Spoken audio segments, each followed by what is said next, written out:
Hey, tribe. I got a question from one of my subscribers about mindset, and I thought that now is the perfect time to talk about that as we are going through self improvement, as it is the spring season, and we are preparing for what is ahead. So let's dive in.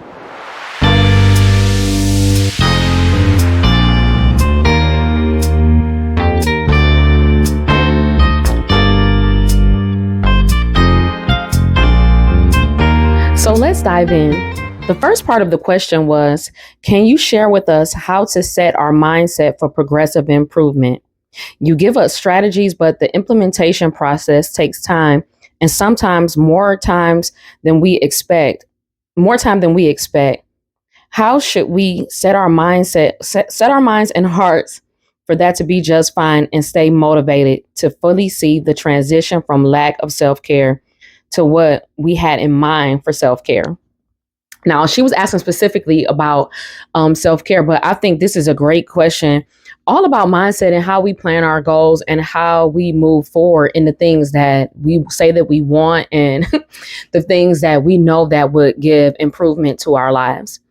I know that a lot of times we see on YouTube and on TV and things like that, that you should be able to fix yourself in 30 days or less, or you see people doing these um what do they call it, 6 months of changing my life, an experiment or something like that, like things like that. And what a lot of people have found is that it takes a lot longer than that, number one. And number two, you don't control what happens around you. You only have self-control. You control yourself and the things that you do and how we respond to situations and things like that. But for real, we we forget that life happens. We forget that there are changes that are happening in our lives all the time. So for example, if you're single, moving from single into a relationship, that is a major change, even though we don't see it as a major change. But the habits and the things that you did before as a single woman,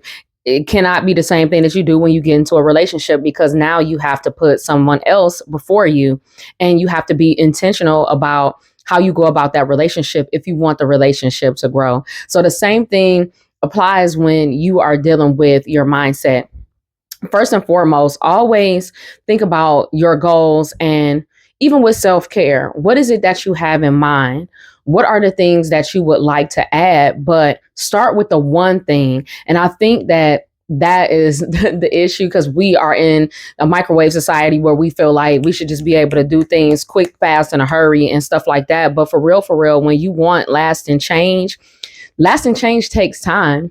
Just like something I realized when I turned 40 is that exercise is not optional, it's mandatory.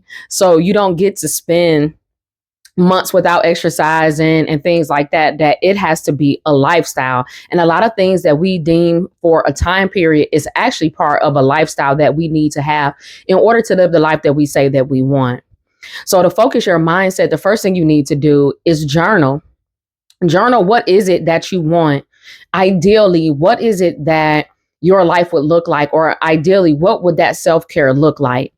And then take just one element from that and begin to implement it. And don't choose to do it on Monday or starting on Monday. No, do it the next day. Do it the same day if you can. But for real, you want to be able to prepare for that. So you want to make sure that you're taking the time to actually prepare for the thing that you want to implement. It's best to implement things one at a time, because it'll help you to remain focused on that one thing, instead of trying to focus on multitasking, because we know that multitasking is a myth. I don't care what they say. You're going to be mediocre at doing all those things instead of being excellent at each thing that you add when you focus on things one at a time. So make sure that you're focusing on that one at a time. So say that you want to add a 15 or 20-minute shower. I know that's that's probably low for some people. You're like, oh Lord, my water bill. But if that's what you need to do to help you settle to go to bed, plan for that. Lay out your clothes that you want to wear to bed beforehand, and tell yourself at this time, even if you have to set it on your calendar as a reminder, that at this time this is it. I'm done for the day. I'm going upstairs or I'm going to my bedroom to prepare myself for this self-care event. Because when you take care of yourself, we take care of each other better, which is what I said in my last video. So it's not selfish to want to take care of yourself, but make sure that you are implementing things one at a time, and then do that for about 2 to 3 weeks, however long it takes. Because we know, I think it used to be like 21 days to implement a habit and stuff like that. But a lot of times we don't account for life events, that things will happen, that maybe a meeting will run over, or that the kids aren't feeling good today, or my husband got to be out of town, so now I got to account for that, or just whatever, or I have a sick parent, or or something like that. Like, we have to be flexible when it comes to those things too. And I think a lot of times we're not flexible. And not only are we inflexible, but then we want to throw the whole thing away. Like, well, shoot, I missed one day, forget it, I ain't ever doing it again. Now, you may not have said that, but subconsciously that's what you said to yourself. Like, well, since I didn't get to do it the way I wanted to do it, I'm not doing it no more. Like, no, that's not how that works. Dust yourself off, pick yourself up, and do it the next day. And that's the other thing too. When we want to prepare to doing things, when we're getting prepared, we want to be able to be like, you know what, I know I missed today, but I'm going to be intentional and add it on to the next day. Or I'm going to be intentional about adding it in on a day where I have the time. Because a lot of times you may not even have the time for real, for real. You have to just be intentional about how you're going to do it, and be intentional about putting those activities and yourself first. So when you're journaling it out, you'll be able to list out the things that you want to add. And when you've listed them out, then you know what you need to add in, because you've already written it out. You just have to refer back to the journal entry that you did, so you can say, okay, you know what? Yeah, this is where I need to get back to. So start from there. So the next part of the question was this. She said, also, what do you suggest we do when we are far, far deep in the red? What do you suggest on the path to recovery? This is talking about self-care. Again, she's talking about self-care. And so, again, I would say immediately that day, say, this is what I'm going to do this day, and ask for help. I think sometimes as women, especially like housewives and stay-at-home moms and women like that we have a hard time asking for help, because we're so used to doing everything, and we feel like, well, this is what I'm supposed to do. No, if you need help, you need to ask for help. Baby, take these kids for 30 minutes so I can do what I need to do. I think a lot of times we don't even ask for help, and that's why we have issues with providing for ourselves, because we can oftentimes get resentful when people ask us for help, because you like, well, don't you see me struggling? I'm barely making it over here. And a lot of times they probably don't because you've either acted like you got it together, or you just honorary and ain't been asking for help. I'm gonna just be honest, that it be like that sometimes. But I have found that in asking for help, it helps you to be more human. It shows that you're not superwoman. I don't do the superwoman Kate. Baby, I need some help. Help me. You know what I'm saying? So be willing to ask for help, especially when it comes to your self-care, and be willing to try new methods. A lot of times, like if you see my last video, I'll put it up there too.